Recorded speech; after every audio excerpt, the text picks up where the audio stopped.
빠른 속도로 진화하는 과학기술만큼 눈부시게 성장하고 있는 예술의 세계.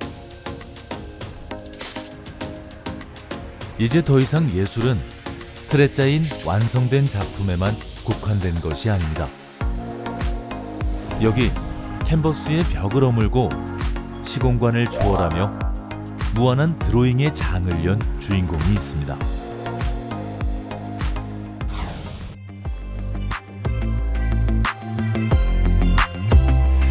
네, 안녕하세요.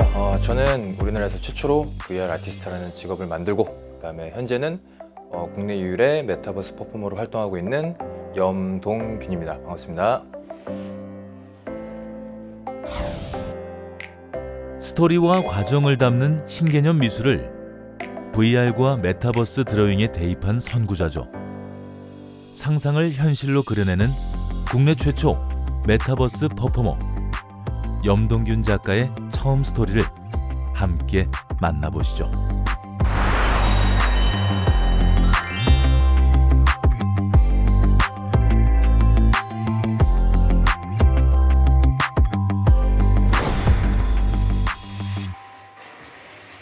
서울 송파구에 위치한 한 호텔. 여기다가 테너를 좀 이거 무슨 소리 나는 거? 연말이면 수많은 곳에서 러브콜을 받는다는 염동균 작가를 한 행사장에서 만났습니다. 리허설을 하는 순간에도 긴장의 끈을 놓지 않는 모습인데요. 잠시 후에 여러분께 전해드릴 세레모니는 메타버스와 아바타를 접목시킨 드로잉 세레모니라고 합니다. 이제 거의 다 준비가 되신 거겠죠? 예, 준비가 됐다고 합니다. 다시 한번 큰 박수 부탁드리겠습니다. 볼수록 신기하고 신선하지만 어떤 종류의 예술인지 조금은 생소한 분야. 메타버스 드로잉 퍼포먼스는 현실 세계에 있는 작가가 가상 세계의 아바타를 이용해 가상과 현실의 경계를 뛰어넘어 자유로운 드로잉을 선보이는 신개념 미술이랍니다.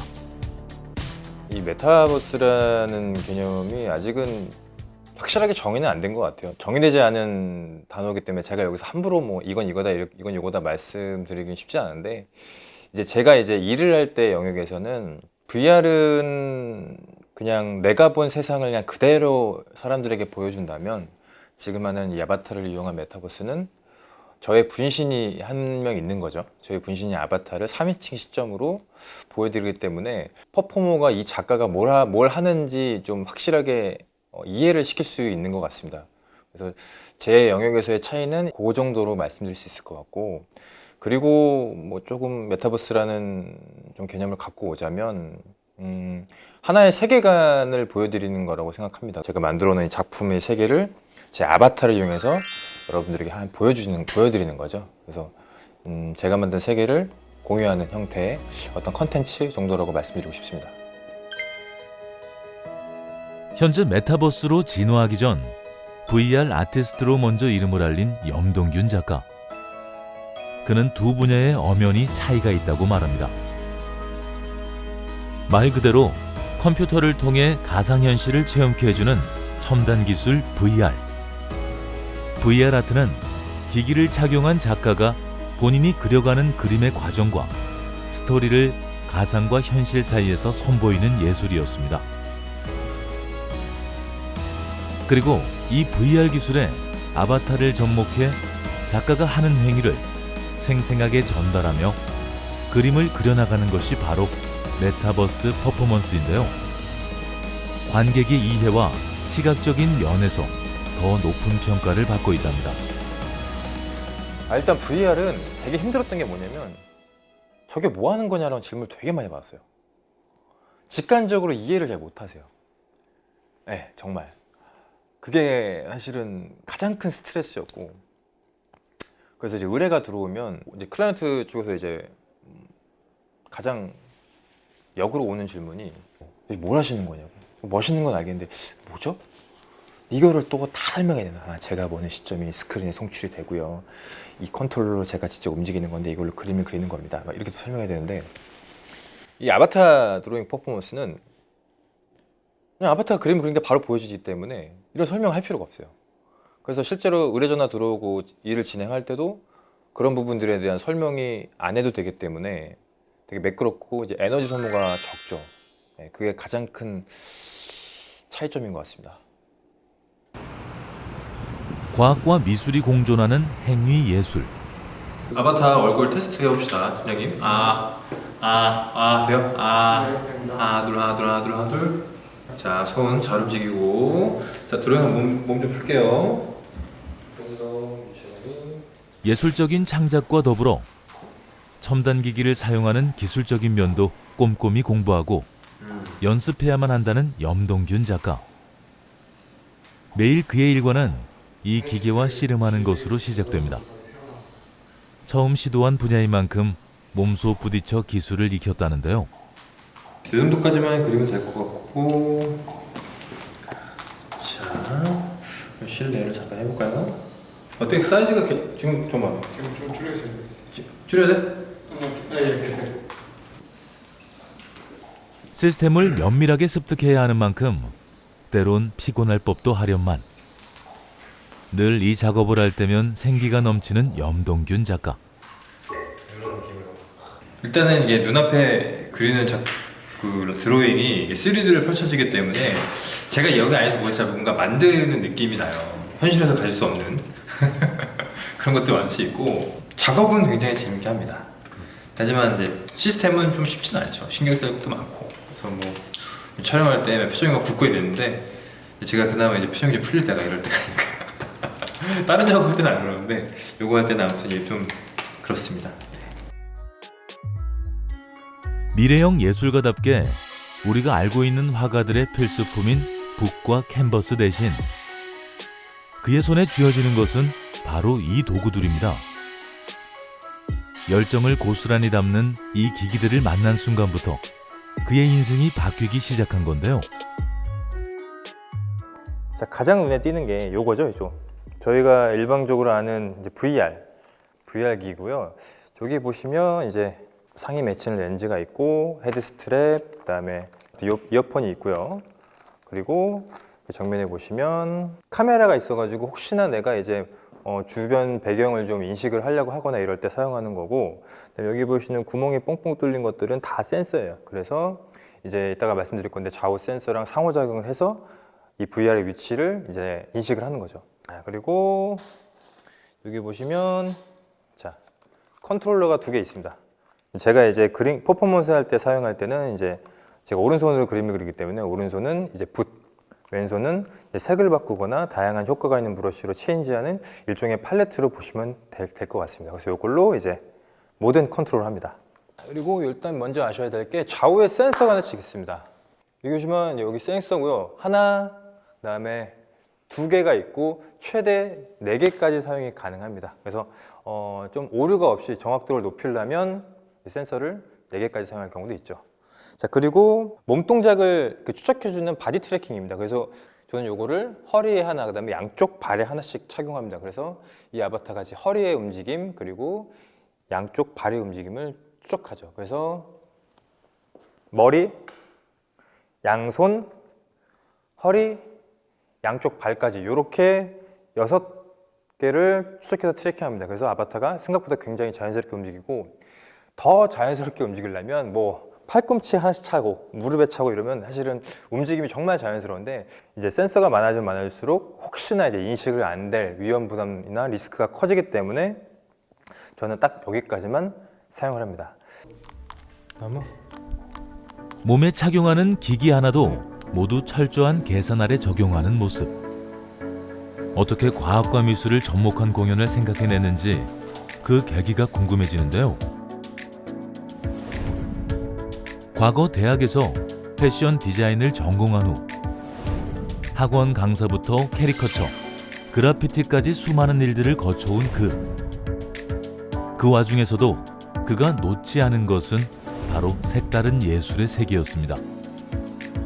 특히 눈부신 발전을 거듭하는 과학기술과 예술을 접목시킬 방법에 대한 고민을 끊임없이 해왔다는데요. VR 하기 이전에 여러 가지 사실은 실험들을 많이 했었어요. 뭐 블랙라이트를 이용해서 그림을 그린다든가, 뭐 LED를 이용해서 작업을 한다든가, 이런 것들을 항상 시도를 계속 했는데 그러니까 그런 시도를 계속 하던 도중에 사실은 영상을 봤죠. VR 광고하는 영상, VR 페인팅 소프트웨어를 광고하는 영상을 본 거죠. 그냥 평소에 맨날 고민하는 게 어떻게 해야 이 미술이라는 영역에 좀 확장할 수 있을까, 여기에 도움되는 테크는 뭘까라고 고민을 굉장히 많이 했던 찰나에 딱 들어왔던 거기 때문에 뭐 대단한 결심, 막 대단한 그런 건 아니었습니다. 예, 그냥 매번 그런 걸 시도하고 도전하고 있었고, 그 와중에 VR, 그다음에 이 아바타 메타버스라는 기술이 저한테 눈에 들어온 것 뿐이에요. 자연스럽게 저거 하면 괜찮겠다 하고 돈 되겠네. 그래서 이제 자연스럽게 만들게 된 것 같아요. 지금은 이 분야의 국내 최초 선구자로 이름을 알리고 안정적인 궤도에 들어섰지만 처음부터 쉬운 일은 아니었습니다. 위기이자 기회가 된 첫 공연의 순간을 아직도 잊지 못한다는 그. 일단 처음에 VR 기기 갖고 공연하는데 가장 힘들었던 건 시스템이었어요. 왜냐면 이걸로 안 그래도 최초인데 어떻게 시스템 체크를 해야 되는지 사실 데이터가 하나도 없었고, 그렇게 그런데 현장에 이제 전날 리허설을 갔는데 스크린이 안 들어오는 거예요. 그래서 사실 엄청 당황했죠. 근데 그때는 저도 이거 초창기였기 때문에 시스템에 대해서 빠삭하지 않았거든요. 사실은 이제 이거를 이제 스탑을 해야 되냐, 진행해야 되냐 이런 상황이었고, 다행히 거기 담당자분이 믿어주셔가지고 진행할 수 있었는데, 그날 새벽까지 테스트를 하고 그때 겨우 원인을 알아내가지고 처음 공연을 이제 할 수가 있었죠. 사실은 그 공연이 없었으면 지금 이렇게 인터뷰를 못했을 거예요 아마. 네, 정말 지금 생각해도 살 떨립니다. 포기하지 않고 힘겨운 시간을 견디고 이겨낸 뒤 당당히 대중 앞에 선 그에게 돌아온 건 수많은 스포트라이트와 찬사였습니다. 신선한 예술과 과학의 만남에 대중들이 폭발적이고 열광적인 반응을 보이게 된 거죠. 사실은 그 정도로 일이 많은 건 사실 처음이었어요. 그때까지가 작가 경력이 한 6년, 7년 정도 이제 됐었는데, 그 전까지는 이제 근근히 이제 먹고 살아왔다면 그때는 진짜 정말 폭발적이었죠. 그리고 이제 그때 또 저희 와이프 뱃속에 이제 저희 첫째 딸이 있었고, 그 상황에서 뭐 이렇게 딱 잘 타이밍이 좋았어요. 이제 첫애 나오기 전에. 사실 첫애를 임신했을 때만 해도 제가 한 달에 100만 원 벌까 말까였습니다. 그때 와이프가 좀 직장인이었는데 벌고 있었는데, 어쨌든 아이를 낳으면 제가 돈을 좀 더 벌어야 되는데, 이제 그런 상황에서 VR이 굉장히 이제 VR 아티스트로 굉장히 선방을 했죠. 그래서 작가 인생에서도 그 다음에 이제 가장으로서도 되게 좋은 어떤 기회였습니다. 이제 최초를 넘어 VR에서 메타버스 퍼포먼스로 가상현실 예술 분야를 하나의 문화로 이끌어가려는 그. 그러기 위해서 쉼없는 노력과 보완, 그리고 기술과의 힘의 균형을 잃지 않아야 한다는 염동균 작가입니다. 빠르게 어떻게 하면 정확하게, 그리고 3D로 이렇게 드로잉을 할 수 없을까라는 고민을 되게 많이 했어요. 그러니까 처음에는 사실 저도 VR에서 드로잉 퍼포먼스를 할 때는 평면으로만 그렸는데, 나중에 보면은 점점 3D 입체적으로 드로잉을 하기 시작합니다. 네, 일단 거기서 차별을 굉장히 많이 뒀고요. 그리고 VR 기기를 착용하지만 이 기계를 이용한 예술가가 더 돋보일 수 있는 방법이 뭘까라는 고민을 되게 많이 했던 것 같아요. 왜냐면 기술이 저를 먹으면 안 되거든요. 제가 기술을 이용해야지. 그래서 이제 예를 들면 말을 하면서 공연을 하는 것도 되게 많이 하고 있고요. 그다음에 뭐 의상, 옷도 신경을 좀 많이 쓰는 편입니다. 그래서 무대에서 오늘 공연에서 어떤 옷을 입어야 될지, 그리고 뭐 헤어스타일 이런 것까지 다 최대한 신경을 써서 하는 편이고요. 그래서 오히려 기술이 좋아질수록 그걸 딱 이용을 잘하면서 그 외적인 거에 아트의 영역, 그다음에 아티스트의 상품성 이런 거를 좀 더 고민한 것 같아요. 단순히 재능과 노력만 가지고 해낼 수 있는 일은 아니었을 겁니다. 변화하는 시대에 발맞춰 현대기술을 잘 활용할 줄 아는 영리함이 어쩌면 그에게 최초란 타이틀을 가져다 준 거겠죠.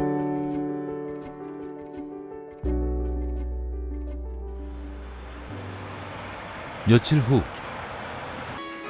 경기도 파주에 위치한 사무실에서 다시 만난 염동균 작가. 오늘은 책상 앞에서 무언가에 몰두한 모습입니다. 그에게 이곳은 어떤 공간일까요? 이곳은 저희 업무를 보는 곳이라고 생각하면 되겠고요. 그래서 뭐 저희 영상 편집도 하고, 그다음에 회의도 하고, 밥도 먹고, 그리고 뭐 홈페이지 관리, 뭐 블로그 관리, 유튜브 다 여기서 이제 하고요. 거의 뭐 공연 연습이나 작업 외의 모든 것들은 여기서 한다고 보시면 될 것 같습니다. 오늘은 콘티를 구상하고 작성하는 날이랍니다. 공연을 기획하는 시작부터 끝까지 염동균 작가의 손을 거쳐야만 모든 일이 완성된다는데요. 그가 생각하는 콘티의 포인트가 궁금해집니다. 가장 크게 신경 쓰는 거는 첫 번째로 이제 클라이언트가 의도하는 바를 정확하게 꼬집어서 담는 게 제일 중요하고요. 어쨌든 상업적인 활동이니까. 그 다음에는 이제 그거를 되게 뻔하지 않게 풀이를 하기 위해서 좀 생각을 좀 사전에 많이 하는 편이에요. 똑같은 어떤 A라는 메시지를 그냥 이거는 A다라고 말하면 조금 재미없잖아요. 그래서 좀 약간 한번 꼬던가 아니면 예시를 들어서 설명한다든가 이렇게 좀 각색을 좀 하는 편이고, 거기에 신경을 되게 많이 쓰는 편이에요. 뻔한데 뻔하지 않게 이야기하는 거. 네. 많은 의뢰인들이 그에게 바라는 건 바로 신선함입니다. 그래서 늘 모든 콘티에 자신이 가진 아이디어를 아낌없이 쏟아붓는 염동균 작가입니다. 그 과정만큼 작업한 콘티마다 남다른 애정이 있다는데요. 중간에 아쉽게 진행 못한 프로젝트가 하나 있었어요. 이제 그 팬데믹 때문에 진행을 못한 게 있는데, 개인적으로 되게 열심히 짠 거거든요. 고래, 멸종위기 고래에 대해서 이제 지키자고 캠페인하는 그런 이제 그래피티 영상 작업이 들어왔었는데, 이걸 사실 되게 열심히 좀 짰었어요. 언젠가는 꼭 비슷한 프로젝트라도 해보고 싶은 그런 욕심이 있고요. 그리고 이제 가장 또 기억에 남는 건 최근에 이제 굉장히 글로벌 기업이랑 일을 한번 했는데, 무엇보다 되게 좋았던 건 사실은 이런 프로젝트에서 처음으로 제 이야기가 중심이 돼서 진행된 프로젝트거든요. 그냥 염동균이란 이 작가의 성장 과정이 제 거의 10년간 작가 생활 이야기가 그대로 담겨있는 그런 영상 작업이었고, 이렇게 좀 비주얼을 뽑는 건 더더욱 쉽지 않은 일인데, 그래서 이 작업이 되게 애착이 좀 많이 갑니다. 예, 실제로 이제 작업도 길게 했고 되게 많이 기억에 남아요. 하나의 메시지를 드로잉의 과정을 거쳐 공연으로서 만들어내는 일. 쉽지 않지만 흥미롭게 느끼며 자신의 일을 참 행복하게 해내는 그. 이런 게 바로 원동력이겠죠. 콘티뿐만이 아닙니다. 공연에 서기 전 메시지 전달의 효과를 높이는 배경인 밑그림 작업 역시 다른 사람의 손에 절대 맡기지 않는 것이 그의 철칙이랍니다. 저랑 스타일이 다르잖아요. 네, 사람이 다르기 때문에. 근데 그 스타일을 클라이언트가 별로 안 좋아했을 때, 그때 또 제가 또 작업을 해야 되고 그런 적도 있었고요. 그러다 보니까 웬만하면 제가 작업을 좀 많이 하는 것 같아요. 그리고 섭외 들어오는 것도 제 작업 스타일을 보고 섭외가 들어오는 거고, 피곤하죠, 솔직히 말씀드리면. 대량 생산을 좀 하고 싶은데, 그리고 대량 생산이나 이렇게 또 맡기기에는 이 분야의 캐파가 그렇게 크지가 않습니다. 예, 좀 시장성이 있어야 다른 업체와 이렇게 조인해서 일하고 다른 작가들을 양성하고 이제 의뢰를 어시를 주고 이렇게 하는데, 우리나라 공연 시장은 그 정도로 이제 사이즈가 크지 않습니다. 시장이 작기 때문에 어시나 협력 업체를 둘 솔직히 여유가 없다. 네, 그렇게 말씀드릴 수 있겠습니다. 코로나가 전 세계를 강타하며 점점 위축된 공연 시장. 새로운 아이디어만이 현실을 극복할 수 있는 유일한 길이라 생각한 그. 그 첫 번째 돌파구는 바로 새로운 장르와의 컬러버레이션이었습니다.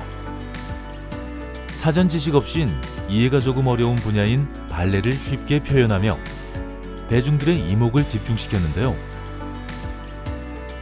이렇듯 그는 언제나 새로운 도전을 두려워하지 않았습니다.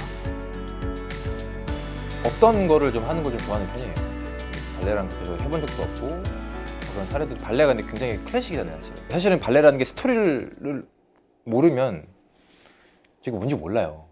왜냐면 이거 음성이나 이런 것들이 없는 예술이잖아요. 그냥 무용수의 몸동작만으로 진행이 되는 거기 때문에 그런 부분을 어떻게 조금 약간 관객분들에게 좀 알기 쉽게 내가 이야기를 VR이나 스프레이 드로잉으로 이제 알려드리고 하면 되게 좋겠다라고 생각해가지고 그런 발레랑 이제 접목시킨 공연을 이렇게 만들게 됐습니다.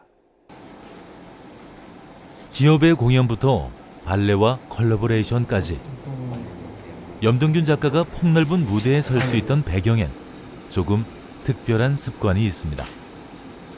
바로 책을 통해 경험해보지 못한 지식을 습득하고 보다 넓은 상상력과 기획력, 표현력을 채워가는 건데요.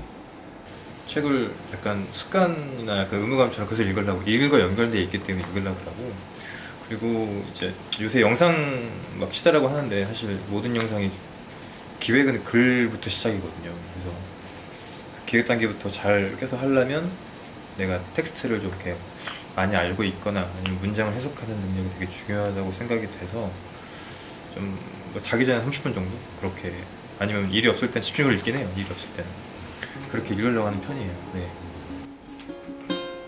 점점 책이 설 곳이 좁아진다고들 하지만 그의 생각은 반대랍니다. 디지털 시대에서 굳건하게 살아남기 위해선 무엇보다 책이 주는 메시지를 잘 활용해야 한다는데요. 그리고 그가 잃지 않는 초심이 하나 더 있습니다. 공연 안에선 첨단 기기를 사용해 그림을 그려나가지만 그 공연을 위한 밑거름으로 늘 실제 캔버스에 그림을 그리는 겁니다. 이 연습은 예술가로서 롱런하기 위해서라도 절대 놓을 수 없는 필수 작업이라 생각하는 염동균 작가. 사실 제가 돈은 거의 이제 메타버스나 VR 쪽으로 돈을 벌고 있는데, 그래서 이런 아날로그 작업에 대한 어떤 좀 이런 갈증이 더 커진 것 같아요. 그리고 물론 약간 루틴으로 하는 건 있습니다. 하루에 이제 1시간이나 아니면 뭐 한 장씩 그림을 최대한 꾸준히 그려야 이제 공연할 때도 라이브 드로잉 할 때 이런 감이 또 죽지 않기 때문에 매번 VR을 끼고 연습할 수는 없거든요. 그래서 그런 드로잉 감을 이렇게 잃지 않으려고 하는 것도 있고, 그렇게 여러 가지 이유가 있어서 이 종이에다가 계속 하고 있습니다. 단순한 연습 차원을 넘어 캔버스에 드로잉하는 동안 자신만의 작품 스타일을 구축하기도 하는데요. 그간 작업해온 작품들을 살펴보면 그의 고민과 열정의 흔적이 엿보입니다. 그렇게 현실에 안주하지 않고 스스로를 단련하고 성장시키는 염동균 작가입니다. 제 어떤 참고 자료 없이 평소에 이제 연습했던 거나 아니면 상상했던 것들을 표현하려는데 첫 번째로 좀 집중하는 편이고요. 그리고 요새는 좀 제가 공들이는 부분이 이 최소한의 이 선으로 좀 최대 효과를 내는 드로잉이 어떤 걸까? 왜냐면 나중에 이게 캔버스를 놓고도 공연하기 때문에 이 라인 드로잉만으로 어디까지 좀 효과적으로 표현할 수 있을까? 이걸 중점적으로 그림을 그리고요. 물론 옛날에는 뭐 이렇게 색을 이렇게 겹쳐가지고 이렇게 밀도 있는 그림을 그렸는데, 지금은 아무튼 그렇게 블랙으로만 내가 어느 정도까지 그릴 수 있을까? 이렇게 그런 지향점을 가지고 좀 작업을 하고 있어요. 오늘 작업한 작품 속에서도 그의 도전 정신과 남다른 생각이 돋보입니다. 공연을 준비하면서 느끼는 갈증을 해소하는 시간으로 때론 공연에 활용할 아이디어를 얻기도 하는 작업. 아날로그적인 이 드로잉은 그에게 생각의 원천이 됩니다. 그림 그릴 때 잘 그려지면 재밌어요. 저도 이제 좋아하는 일이 업이 된 케이스인데, 내가 좋아서 시작했지만 진짜 일처럼 느껴진 건 사실 대부분이고, 근데 그 와중에 그림 그릴 때 내가 성장했거나 잘 그렸을 때 그 재미 느끼기 때문에 아직도 하는 것 같아요. 이거 나중에 내가 일할 때 이걸 한번 써먹어 봐야겠다, 이런 것도 있고, 얼마 남지 않았지만 그 약간의 순수함, 그림을 그릴 때 염동균이라는 사람의 순수함이 나올 때가 딱 그때지 않나. 그때 딱 그림 그릴 때 그때를 사실 좀 되게 지켜주고 싶긴 해요. 그래서 일부러 계속 그리는 것도 있어요. 그런 습관적으로 드로잉.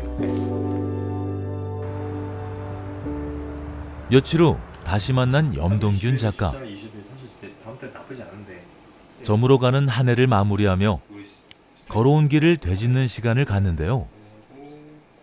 그간의 고단했던 지난날과 아쉬움, 내년을 향한 새로운 계획을 꼼꼼하게 고민하며 세워보는 그입니다. 아마 1월이랑 2월은 우리가 조금 비수기라 콘텐츠 우리 틱톡이나 이제 인스타에 올릴 거, 유튜브에 올릴 거 콘텐츠 촬영을 지금 거의 계속 해야 되고. 많은 사람들은 그에게 성공의 길을 걷고 있다 말하지만 아직 그는 갈 길이 멀다고 합니다. 내가 느껴져. 내 성격이 뭐가 나는. 세상은 넓고 앞으로 그가 펼칠 세계는 더 무궁무진하다는데요.